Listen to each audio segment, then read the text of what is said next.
ప్రభుత్వం మహిళలకు ఎంత ప్రాధాన్యత ఇచ్చారో అందరికీ తెలుసని వైశ్య కార్పొరేషన్ చైర్పర్సన్ కాల్వ సుజాత అన్నారు. మహానాయకుడు జయంతి రోజు కార్పొరేషన్ పదవులు విడుదల కావడం చాలా సంతోషంగా ఉందన్నారు. అందులో భాగంగా తనను వైశ్య కార్పొరేషన్ చైర్పర్సన్ గా నన్ను ఎంపిక చేయడం ఆనందంగా ఉంటున్నందున కాల్వ సుజాతతో మా Hyderabad bureau Pranay Varma face to face. గతంలో ఫైర్ బ్రాండ్ గా పేరుగాంచి దాదాపు కాంగ్రెస్ పార్టీ అంటే కాల్వ సుజాత అంటే ఒక ఫైర్ బ్రాండ్ అనేది క్రియేట్ చేసినటువంటి కాల్వ సుజాత ఈ రోజు కార్పొరేషన్ కి సంబంధించినటువంటి చైర్మన్ పదవిని కూడా ఇవ్వడం జరిగింది. వైశ్య కార్పొరేషన్ చైర్మన్ గా కూడా బాధ్యతలు చేపట్టబోతా ఉన్నారు. సో ఆమెతో మాట్లాడే ప్రయత్నం చేద్దాం. ముందుగా మీకు కంగ్రాచులేషన్స్. సో మీ అనేక కష్టాలు స్ట్రగుల్స్ తర్వాత అనుకున్న లక్ష్యాన్ని చేరుకున్నారు. ఇది ఒక తొలిమెట్టుగా మేము భావిస్తా ఉన్నాం. ప్రభుత్వంలో అడుగు పెట్టాము అనేది ఒక ఆనందదాయకమైనటువంటి సుదీనమైనటువంటి రాజశేఖర్ రెడ్డి జయంతి సందర్భంగా ఈరోజు రిలీజ్ చేసినటువంటి కార్పొరేషన్ పదవులు వారికి మరి వారు మా మధ్యలో లేకపోయినా మన మధ్యలో లేకపోయినా వారు ఎక్కడున్నా కూడా మమ్మల్ని ఆశీర్వాదిస్తారని మేము అనుకుంటున్నాము. ఆశీర్వాదము అంటే మా ఆర్యవైశ్యులకి మరి ఆ రోజు కూడా వారు ఆర్యవైశ్యుల్ని చాలా గౌరవించేవారు. రోషయ్య గారు అనంటే మరి హక్కున తను మొట్టమొదటిసారి గెలవంగానే ముఖ్యమంత్రి అవ్వగానే రోషయ్య గారిని మరి ఆలింగనం చేసుకున్నటువంటి ఒక అరుదైనటువంటి ఫోటోని మనం చూస్తాం. అంత గౌరవించినటువంటి రాజశేఖర్ రెడ్డి గారు ఒక ఆర్థిక శాఖ మంత్రిగా మరి రోషయ్య గారు ఉండే వారి అడుగుజాడల్లో వీరి అడుగుజాడల్లో డెఫినెట్గా నాకు ఇచ్చినటువంటి ఈ పదవిని తప్పకుండా పేద ఆర్యవైశ్యుల కోసం ప్రభుత్వ పరంగా నిధుల్ని తీసుకొని వచ్చి ఆర్యవైశ్యుల్లో ఉన్నటువంటి పేదవాళ్ళకి సహకరిస్తామని సందర్భంగా తెలియజేస్తున్నా.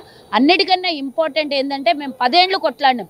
స్వతంత్రం వచ్చినప్పటి నుంచి ఇప్పటి వరకు ఆర్యవైశ్యులకంటూ ప్రత్యేకంగా ఏ హక్కులు కూడా దొరకలేదు ప్రభుత్వ పరంగా. మొట్టమొదటిసారి తెలంగాణలో రేవంత్ రెడ్డి గారు ముఖ్యమంత్రి అవ్వగానే మరి ఈరోజు మా క్యాబినెట్ అందరూ కూడా నిర్ణయించుకొని తొలి లిస్టులో నా పేరు పెట్టడము, అందులో మొదటి కార్పొరేషన్ మహిళా కార్పొరేషన్ చైర్పర్సన్గా నన్ను నియమించడం అనేది వారికి ధన్యవాదాలు తెలియజేస్తూ వారు ఇచ్చినటువంటి ఈ బాధ్యతని బొమ్ము చెయ్యకుండా డెఫినెట్గా పేద ఆర్యవైశ్యులకు సహకారం అందిస్తూ పేదలు ఎవరైతే ఆర్యవైశ్యులు ఉన్నారో వారు నా మీద నమ్మకం పెట్టుకున్నారు, ప్రభుత్వం మీద నమ్మకం పెట్టుకున్న విద్య వైద్యం ఉపాధి ఇవి కల్పించే ప్రయత్నం పూర్తి స్థాయిలో నేను చేయగలుగుతాను చేస్తాననే నమ్మకం నా మీద ఉంచి ఇచ్చారు కాబట్టి ఆ బాధ్యతను పూర్తి స్థాయిలో నెరవేర్చుకుంటాను. మా ప్రభుత్వానికి కూడా ఒక విన్నపము, మా పేద ఆర్యవైశ్యులకు మొట్టమొదటిసారి కార్పొరేషన్ వచ్చింది కాబట్టి అత్యధిక నిధుల్ని ఇచ్చి మా వాళ్ళని ఆదుకోవాలి. మాకు ఇన్సూరెన్సులు లేవు, వ్యాపార పరంగా దెబ్బతింటున్నాం, విద్యాపరంగా తల్లిదండ్రులకు మరి ఆర్థికంగా ఇబ్బందులు ఉన్న వాళ్ళకి విదేశాలకో కానీ పై చదువులకో కానీ ఇంకెక్కడికైనా ఇబ్బందులు పడుతున్నటువంటి వాళ్ళకు మన కార్పొరేషన్ ఉపయోగపడుతుంది కాబట్టి అత్యధిక నిధుల్ని కేటాయించి మా కార్పొరేషన్ని పెద్ద స్థాయిలో మరి పేద ఆర్యవైశ్యుల్ని నిర్మూలించాలని కోరుకుంటున్నాను. గతంలో ఫైర్ బ్రాండ్ స్పోక్స్ పర్సన్ ఒక కాంగ్రెస్ పార్టీని ఇంత మాట అన్నా కూడా మండకపడేటువంటి కాల్వ సుజాత మరి ఇప్పటి నుంచి ఒక చైర్మన్ బాధ్యతలో కూర్చోబోతా ఉంది.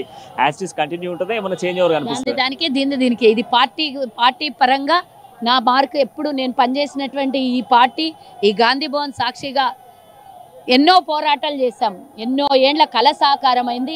దీనికే దానికే పార్టీ మీద ఎవరు ఏమన్నా ఊరుకునేది లేదు. అనవసరంగా పార్టీని ఎవరు బ్లేమ్ చేసినా కూడా ఊరుకునేది లేదు. ఒక అధికార ప్రతినిధిగా నా వంతు బాధ్యతని పూర్తి స్థాయిలో అప్పుడేమో ప్రతిపక్షంలో ఉండి బాధ్యతను నిర్వర్తించాం. ఈరోజు అధికారంలో ఉండి సూక్ష్మంగా ఇబ్బందులు కలిగినా లేదంటే ప్రభుత్వం మీద ఏదైనా ఇబ్బందులు కలిగించినా లేదు అంటే ఎవరికైనా సమస్యలు ఉంటే ప్రతి చోట మరి నా వాయిస్ అయితే వినిపిస్తాను. సో గతంలో వైఎస్ఆర్ కూడా మహిళలకు పెద్దపీట వేసేవారు. అలాంటి వైఎస్ఆర్ కి సంబంధించిన జయంతి రోజే మీకు పదవి రావడాన్ని ఎట్లా చూస్తారు? అదే చెప్పాను కదా, వైఎస్ఆర్ గారు మరి రోషయ్య గారిని ఎంత గౌరవించారు, మహిళల్ని ఎంత గౌరవించారు. మరి ఈరోజు వారి జయంతి సందర్భంగా నేను చైర్మన్గా కూడా అవ్వడం అనేది నాకు కూడా చాలా ఆనందమే. వారు కానీ రోషయ్య గారు కానీ ఈరోజు ఉండింటే వారి బ్లెస్సింగ్స్ ఉండింటే డెఫినెట్గా నేను ఇంకో స్థాయిలోకి వెళ్ళిపోయేదాన్ని. ఎప్పుడో వాళ్ళిద్దరూ మన మధ్యలో లేరు కాబట్టి ఈ సందర్భంగా వారి జయంతి సందర్భంగా ఈరోజు పదవి ఇచ్చినందుకు కూడా ప్రభుత్వానికి కృతజ్ఞతలు. సో ఖచ్చితంగా కూడా నా దృష్టికి వచ్చినటువంటి అన్ని సమస్యలను నెరవేరుస్తాను. ఖచ్చితంగా గతంలో ఉన్నటువంటి ఏదైతే ఉత్సాహాన్ని మళ్ళీ అదే ఉత్సాహాన్ని కంటిన్యూ చేస్తానంటూ కూడా కాల్వ సుజాత చెప్తాను. రేడియో జర్నలిస్ట్ మనోజ్తో ANN న్యూస్.